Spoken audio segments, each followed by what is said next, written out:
Hello viewers, welcome to Hila-P Sports and Entertainment TV. We are back again. This is a midweek review. CBN, yeah, welcome to the show. It's my pleasure. You're welcome. Thank you. We'll be starting with what really played out right there in the Premier League last weekend, and we have Tottenham Hotspur playing out the by 2-2 draw against Manchester United. That game was a surprising one because United took the lead.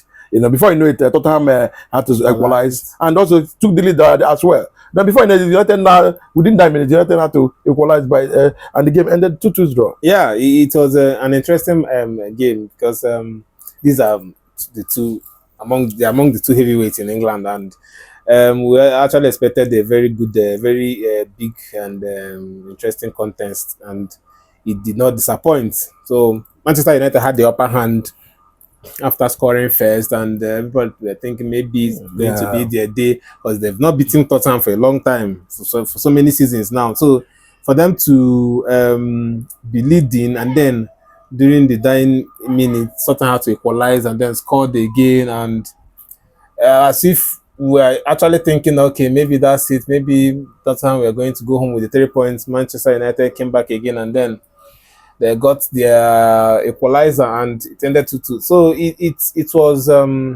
good. I think it was a good performance from the both teams. Okay, talking about United, that particular game made it 5 games without losing, and it was a very fantastic one. At least they won 3 for the first time for Amorim. They won 3 and then they drew 2. You know, and okay. Also speaking about United team, okay, there's news that. Casemiro will not be. They will not be extending his contract. They want to ship him out. Yeah, because of his salary. I think they are finding it difficult to accept. About 300,000 pounds per week. So I think they are finding it difficult to extend his contract with that amount, and I don't think Casemiro is interested in reducing his wages. So I think maybe it's even better for him. It's the right time for him to actually move to Saudi Arabia or to the US. Okay, because I wanted to ask you that are you seeing still staying in Europe? I think it's unlikely. I'm very sure the options on the plate for him at the moment now will definitely be Saudi Arabia or US, except because he will I mean, if you're actually making those decisions, you have to consider the national team. If he's going to consider the national team, yes, but it might not really be that much of interest for him because the World Cup is next year and he's going to be in Manchester United before the World Cup. Yes. So after the World Cup, he might not really give it. Because looking at his age also. Yes. You know, adding for another 4 years to his. I don't think after next year he will be playing another. No, I don't think so. Okay. Then we have Everton. Everton had to, deal it out there with Fulham. They beat Fulham by 2 goals today. It was well expected, but I was expecting Fulham to at least score a goal in that game. Yeah, we all expected them to score a goal because okay, you were equally expecting them. Yeah, I expected them. Okay, because your prediction. Yeah, I think I gave them 1. You gave Fulham 1. 2-1. Yes. So I thought they were going to at least get a goal, but I think over the past 1 month or thereabout, Fulham have been struggling. So and it shows in this game that there's a problem in the team and they need to sort it out as soon as possible. So, but I believe in Marco Silva, the coach, who at this moment they're considering to extend his contract in the club. So if that is being considered in the club by the boards, I think it's because of the fact that he's doing well for them. So let's wait and see what happens. But Fulham was poor against Everton. Okay, West Ham United, for the back of their beating Newcastle United, they went on and they beat Burnley at home by 3 goals to 2. CBN. Yeah, it was an interesting game. In fact, in that game I felt the both team deserved a point. Yeah, because there were a lot of goals, but the resilience from West Ham United these days is beginning to be a source of encouragement and motivation. Yes, I think to the players and even the board as well, because since the coach came from Forest. Forest, initially it was not really working out for him, but I think in recent times they defeated Newcastle the other day, and then And now Burnley. Burnley. Yeah. So it's I think it's a very big improvement from Nuno. They really need this lift, and the way they are going, if they continue this way, it's really going to be an interesting season for them. Okay. Then there come the shocker, the sudden of light. Sunderland drawing a 2-2, right 2-2 draw against Arsenal. That particular game, I wasn't expecting it, because normally before the game we wrote Sunderland off, but but remembering what they did against Chelsea, I really believe that, okay.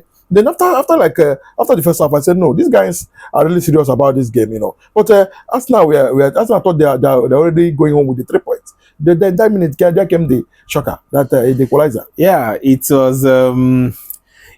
Before this game, Arsenal had not considered in so many matches. Yes, especially in the Premier League. In a lot of matches, especially in the Premier League. Yes. So when the game started, even I think when we discussed about the predictions, we didn't even give them any chance to score a goal against Arsenal.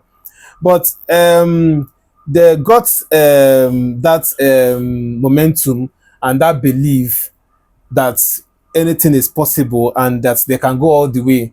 And for them to even get the first goal by Dambala, that's their former player. Yes. I think he came from Arsenal. He was in Arsenal Youth Academy before he moved out. Yes. So he scored that first goal. And when I saw that goal, I felt like this was going to be a very tough day for Arsenal, because if you see the way Sunderland were playing, they were not scared. They were not holding back. They were not like going back to wait for Arsenal to come. And they were really marking Arsenal. Exactly, they were matching them strength by strength, yes. And it was the belief. I mean, when you watch the game, you just understand that the confidence and the belief they had was top notch, and Definitely. It actually helped them, even when they considered 2 goals from Saka and Trossard, and when the game was already going.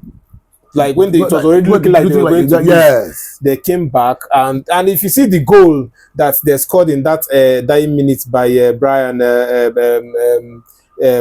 Broby, it was like when you see that effort he put in place to score that goal, you understand that these people came out that day prepared, and they were going to put all their best. It was like, this is do or die. We must get something out of this game. Yes. They knew Arsenal was unplayable. They knew Arsenal was the best team in the Premier League at the moment, and they prepared themselves, and they were ready to die in the pitch for Sunderland. Okay, then there comes Malo Gusto scoring his first goal in his 95th outing for Chelsea, right there against Wolves. Chelsea beating Wolves by 3 goals to the Stamford Bridge.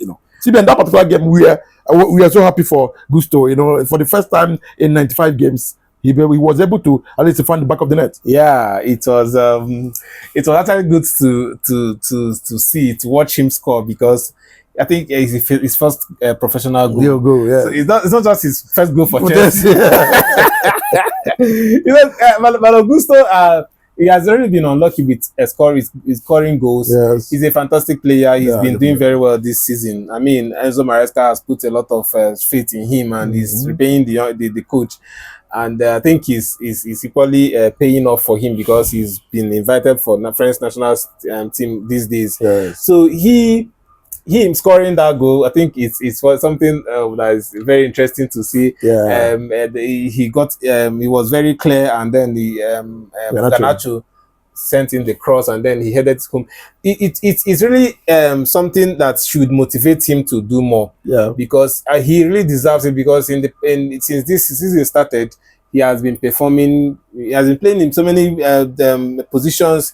Plays right back, midfield. The coach is just losing him in anywhere he feels he could, and he's delivering. So with his strength and everything, so it's a good one for Malo Gusto, and then a good one for Chelsea generally, because they're getting the 3 points, and after that game, I think they were second in the table. Yeah. It shows how far they could go if they continue performing at the level they are performing. If they are consistent, if they don't go up and down the way they've been going. So for them to get to that place, for them to get the whole 3 points against Wolves, and then get to that third, it's really an improvement, and it's really something that Chelsea fans should be happy about. Okay, looking at that game, there was a debate about who won the man of the match in that game, and it was handed to Enzo Fernandez. But there were a lot of debates that it's supposed to be Garnacho that's supposed to win the game, wouldn't it? But Yeah, I think it should have been Garnacho. He was to me, he was the best player in the field that very day. yes. He had 2 assists.